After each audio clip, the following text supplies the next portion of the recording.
Hi guys, welcome back to another video. இன்னைக்கு இந்த வீடியோவில் நம்ம பார்க்க போகிற மூவி இயக்குனர் எலனோட இயக்கத்தில் நம்ம கவின், அதிதி பவன்கர், லால் அவங்களோட நடிப்பில், யுவன் சங்கர் ராஜாவோட இசையமைப்பில் இன்னைக்கு திரையரங்கில் வெளியாகிருக்க படம் தான் ஸ்டார். ஸோ இந்த படத்தோட கதை அப்படின்ற போது லால் அண்ட் அவங்களோட அம்மா வந்து கீதா, அவங்க ரெண்டு பேரும் ஹஸ்பண்ட் ஒய்ஃப், அவங்களோட குழந்தை தான் பிள்ளை தான் கவின். சின்ன வயசுலேருந்தே ஹீரோ ஆகணும் அப்படிங்கிறது ஆசையாக வச்சுட்டு இருக்காரு நம்ம ஹீரோ. அதுக்காக நிறைய ஸ்ட்ரகிள்ஸ் எல்லாம் ஃபேஸ் பண்ணுறாரு. வீட்டில் எக்கச்சக்கமான சோகதங்கங்கள். ஒரு கட்டத்தில் அவருக்கு ஹீரோ ஆகலாம் அப்படின்னு நினைக்கும் போது ஒரு ஆக்சிடென்ட் ஆயிடுது. அந்த ஆக்சிடென்ட்டுக்கு அப்புறம் அவர் மூஞ்சில் மிகப்பெரிய ஒரு தழும்பும் வந்துடுது. இதனால அவருடைய வாழ்க்கை அப்படியே தடம் புரண்டு போகுது. காதலிச்ச பொண்ணு அவரை விட்டுட்டு இன்னொரு கல்யாணம் செய்கிறாங்க. அவரோட அந்த சினிமா லைஃப் அப்படிங்கிறதே மொத்தமாக டிஸ்ட்ராய் ஆயிடுது. இதுக்கப்புறம் அதுலேருந்து எப்படி ஒரு மீண்டு ஹீரோ ஆனாரு அப்படின்றதான் படத்தோட கதை. என்னடா ஒட்டுமொத்த கதைன்னு சொல்லிட்டு அப்படின்னா இல்லை, இதை தாண்டி இந்த படத்துக்குள்ள எக்கச்சக்கமான ட்விஸ்ட்கள் இருக்கு. படம் ஃபுல்லா போய் படத்தை நீங்க பாருங்க.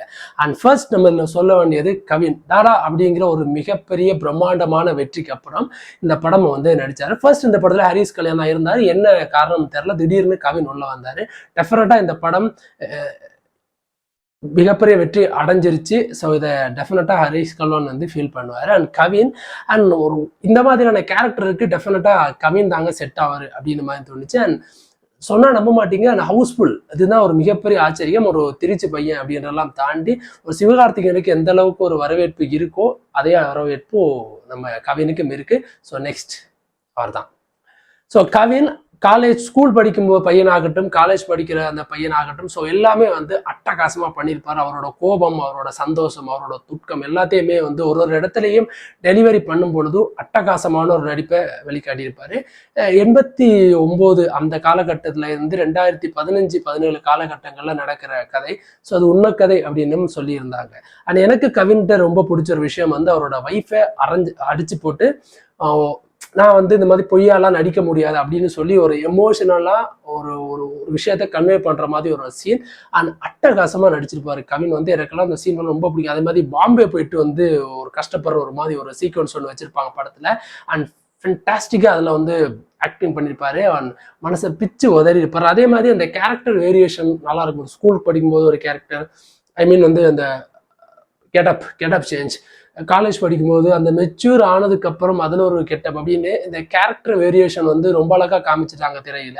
அண்ட் அதே மாதிரி யூஎனோட மியூசிக் டெஃபினட்டா சொல்லி ஆகணும். அண்ட் பிஜிஎம் ஆகட்டும், இசை ஆகட்டும், எல்லாமே பின்னணி இசை அப்படின்னு தரமா ஒரு சம்பவத்தை செய்து கொடுத்துருக்காரு. குறிப்பா ஒரு நாளில் வாழ்க்கை எங்கு மூடி போகாது அப்படின்ற பாடலை முழுமையா அந்த படத்துல கவினுக்காக யூஸ் பண்ணியிருப்பாரு.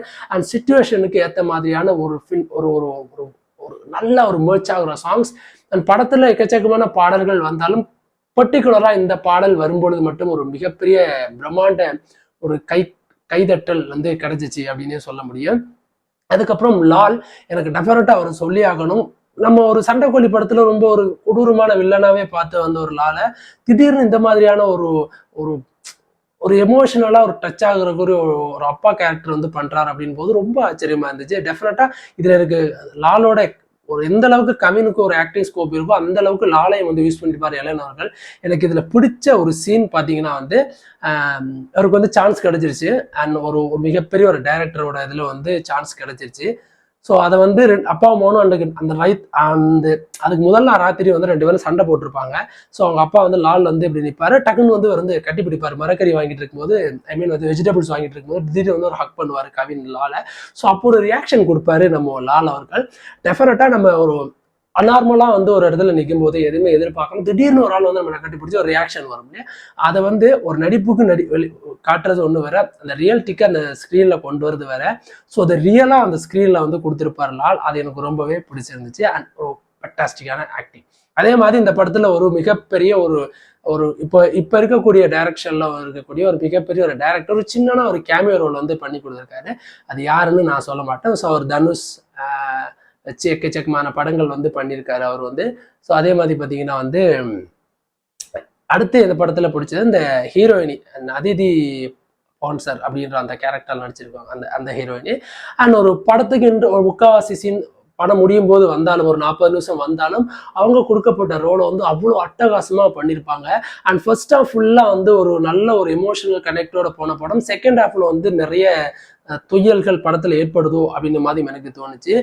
ஒரு சீன்ல வந்து கவின் வந்து ஒரு பொண்ணை லவ் பண்ணுவாரு, அது வந்து ஏமாத்திடும். இன்னொரு பொண்ணை லவ் பண்ணுவாரு. ஸோ அது போகும்பொழுது அவங்க வந்து நன்றி அப்படின்னு ஒரு வார்த்தை சொல்லுவாங்க இப்போ லவ் பண்ற பொண்ணுக்கு. அது ஏன் யூஸ் பண்ணாங்க, அவங்க 2 பேருக்குள்ளே என்ன அந்த கான்வர்சேஷன் நடந்துச்சு அப்படின்றது வந்து தெளிவா ஸ்கிரீன்ல நமக்கு சொல்லலையோ அப்படின்ற மாதிரியும் எனக்கு தோணுச்சு. அண்ட் முதல்ல இருந்த அந்த எமோஷனல் செகண்ட் ஹாஃப்ல பல இடங்கள்ல தொய்வா ஏற்பட்டாலும் படத்துல கடைசியை வர்ற கூட ஒரு 35-40 நிமிஷம் வந்து ரொம்ப பரபரப்பா இருக்கும். குறிப்பா படத்தோட கடைசி 17 நிமிஷம் ரொம்பவே பரபரப்பா போகும். அண்ட் எந்த வித ஃபைட்ஸும் இல்லை, பெருசா ட்விட் அண்ட் சென்ஸ் இல்லை, பெருசா வந்து ஒரு த்ரில்லிங் ஜோனர் இல்லாம ஒரு ராமா கேட்டகரி படத்தை இவ்வளவு த்ரில்லர் ஜோனரோட காமிக்க முடியுமா அப்படின்றது எஸ் காமிக்க முடியும் அப்படின்னு சொல்லி இந்த ஸ்டார் படத்தின் மூலமா எலனும் கவினும் வந்து நமக்கு காமிச்சிருக்காங்க. அண்ட் ஒரு எந்த விதமான ஒரு அடல் கண்ட மூஞ்சி சொல்லிக்கிற சீனும் இல்லாம பக்காவான ஒரு கமர்ஷியலான ஒரு என்டர்டெயின்மெண்ட் மூவியா வந்து இந்த ஸ்டார் அப்படிங்கிற படத்தை வந்து கொடுத்துருக்காங்க 2 பேரும். டெஃபினட்டா அந்த டாடா படம் எந்த அளவுக்கு கொண்டாடப்பட்டுச்சோ அதளவு டபுள் மடங்கு இந்த படம் வந்து கொண்டாடப்படும் அப்படின்றத எந்த விதமான ஆக்டிங்கும் இல்லை. கவின் வந்து இப்படியெல்லாம் நடிப்பாரு அப்படின்ற சொல்லி ஸோ நம்ம ஒரு சீனை சொல்லிட முடியாது. ஸோ எல்லா சீனும் கவின் நல்லா நடிச்சிருக்காரு. எல்லாத்தையும் சொன்னா படத்தையே சொல்லிற மாதிரி ஆயிடும். ஸோ டெஃபினட்டா போய் பாருங்க, ஒரு சீனையும் கவின் வந்து அப்படி ஒரு எமோஷனல் நடிச்சிருப்பாரு. அண்ட் ஆக்சுவலி இது எமோஷனல் கனெக்ட் ஆகிற ஒரு படம் அப்படின்றபடியா. ஸோ டெஃபினட்டா போய் தியேட்டர்ஸ்ல பாருங்க. 2 மணி நேரம் 40 நிமிஷம் அந்த படம் வந்து ரன் ஆகும். பட் படம் போறது நமக்கு தெரியாது, இன்டர்மிஷன் வர்றது நமக்கு தெரியாது. ஸோ அதெல்லாம் தாண்டி இந்த படம் வந்து நமக்கு ஈஸியா கனெக்ட் ஆகும். ஒரு எப்படி சொல்றது, நார்மலா இருக்க ஒரு ஆடியன்ஸுக்கு கூட டக்குன்னு கனெக்ட் ஆகிற மாதிரியான ஒரு ஈஸி கனெக்டடான movie. And don't miss this movie. And அடுத்து நல்ல ஒரு மூவி ரிவ்யூஸோட வந்து மறுபடியும் உங்களை சந்திக்கிறேன். அது வரைக்கும் தேங்க்யூ காய்ஸ்.